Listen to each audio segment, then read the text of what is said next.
యేసుక్రీస్తు నామములో పరిశుద్ధాత్మ ఆశీర్వాదమును ప్రతిరోజు పొందుకుంటున్న ప్రతి ఒక్కరికి హృదయపూర్వక వందనాలు తెలియచేస్తూ ఉన్నాను. ప్రతిరోజు పరిశుద్ధాత్మ ఆశీర్వాదాన్ని మీరు పొందుకుంటున్నారని నమ్ముచున్నాను.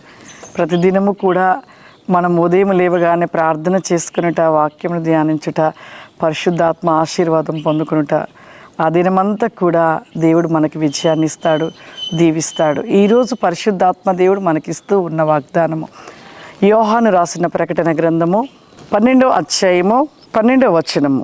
పరలోక నివాసులారా ఉత్సహించుడి, భూమి సముద్రమా భూమికి శ్రమ, అపవాది తనకు సమయము కొంచెమేనని తెలుసుకుని బహు క్రోధము గలవాడై మీ యొద్దకు దిగివచ్చి ఉన్నాడని చెప్పాను. ఈరోజు పరిశుద్ధాత్మ దేవుడు మనకి ఇస్తూ ఉన్న ఈ ఒక వాగ్దానము, క్రోధము కలిగిన వాడు అపవాది.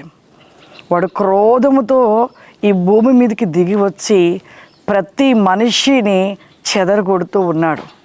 ప్రతి ఒక్క మానవుడు దేవుని స్వరూపంలో దేవుని యొక్క బిడ్డగా ఉంటుండగా ప్రతి మానవుని, ప్రతి ఒక్కరిని కూడా చెదరగొట్టాలి, పాడు చేయాలి, వారి హృదయాన్ని పూర్తిగా పాపంతో నింపాలని అపవాది, వాడికి ఇక సమయం లేదని, కొంచెమే సమయం ఉందని ప్రతి మనిషిని, ప్రతి ఒక్కరిని, ముఖ్యంగా అయితే ఎక్కువగా వాడు శోధించేది ఎవరిని అంటే క్రైస్తవులే. ఎక్కువగా క్రైస్తవుల్ని, బహుభక్తి కలిగిన వారిని, బహు విశ్వాసము కలిగిన వారిపైనే వాడి యొక్క పోరాటము, దాడి. ఎవరైతే ఈ పోరాటంలో, ఈ దాడిలో విజయమును పొందుకోవాలంటే మన జీవితంలో ఒక ఆయుధం ఉండాలి. ఆ ఆయుధమే ప్రార్థన.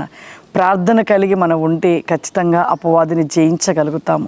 అపవాది క్రోధంతో వాడి సమయం కొంచెమే ఉందని పరుగులెడుతున్నాడు, కానీ అది కొంతకాలమే. కానీ జయించగల శక్తి దేవుడు మనకిచ్చాడు. అందుకే మీకు ఉదయం లేవగానే ముందు ప్రార్థన చేసుకోవాలి, వాక్యాన్ని ధ్యానించాలి, పరిశుద్ధాత్మ ఆశీర్వాదం పొందుకోవాలి.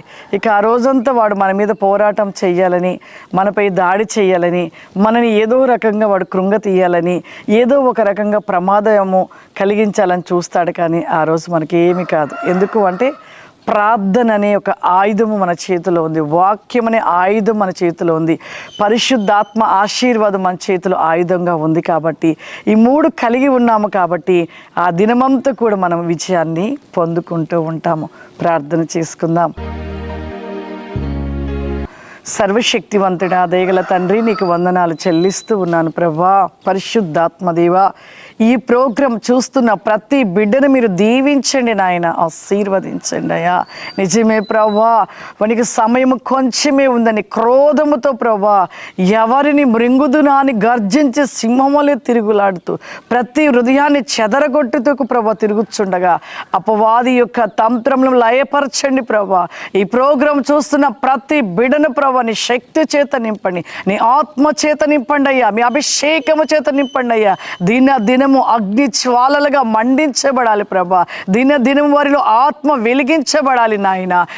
దినము ప్రభా నీ శక్తి చేత నింపబడి ప్రభా సాతాన్ని జయించి ఓ పరలోకపు అభిషేక వేగము చేత బిడ్డలు నింపుకో ప్రభా. నీకు స్తోత్రములు. వెజలార్ the లిస్టెల్ బికా flowery కమాందల రసి గ్లోరా దిస్టి కావరిమా.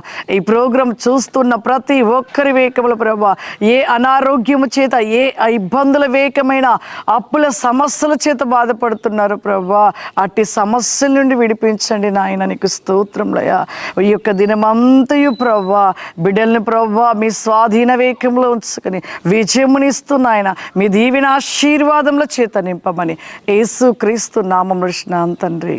Amen. God bless you. దేవుడు మిమ్మల్ని దీవించును గాక. ఆమేన్.